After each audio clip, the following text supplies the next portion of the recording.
JEE advanced 2026 schedule విడుదలైంది. JEE mains తుది విడత ఫలితాలు వెలువడిన మరుసటి రోజు నుంచి జేఈ అడ్వాన్స్డ్ దరఖాస్తులు స్వీకరించనున్నారు.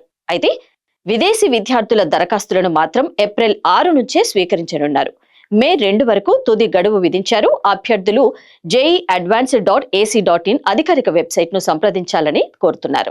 జేఈ మెయిన్స్ లో ప్రతిభ ఆధారంగా 2026 పేపర్ 1 లో టాప్ 2,50,000 మందిలో ర్యాంక్ పొందిన అభ్యర్థులు మాత్రమే జేఈ అడ్వాన్స్డ్ కు నమోదు చేసుకోవడానికి అర్హులు. ఒక్కో అభ్యర్థి జేఈ అడ్వాన్స్డ్ ను గరిష్టంగా 2 సార్లు రాయవచ్చు.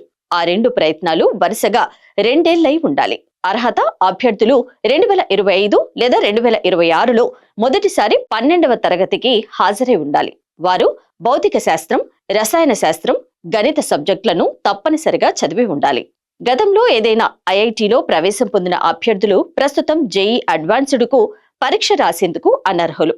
జేఈ అడ్వాన్స్డ్ కి 2026 భారతదేశమంతటా నియమిత కేంద్రాలలో కంప్యూటర్ ఆధారిత పరీక్ష సిబిటి పద్ధతిలో జరుగుతోంది. ప్రశ్నాపత్రం ఇంగ్లీష్, హిందీ 2 భాషల్లోనూ అందుబాటులో ఉంటుంది. ఇందులో వచ్చిన ర్యాంకు ఆధారంగానే దేశవ్యాప్తంగా ఉన్న 23 ఐఐటిలో బీటెక్ లో ప్రవేశాలు కల్పిస్తారు.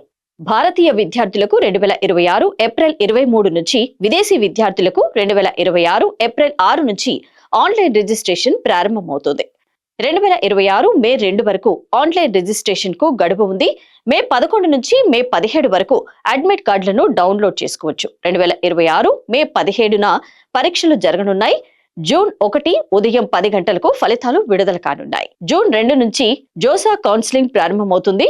జూన్ 1న ఉదయం 10 నుంచి జూన్ 2న సాయంత్రం 5 వరకు ఏఐటి 2026 రిజిస్ట్రేషన్ చేసుకోవాలి. జూన్ 4న ఐఐటి 2026 పరీక్షను నిర్వహించి జూన్ 7న ఫలితాలు విడుదల చేస్తారు.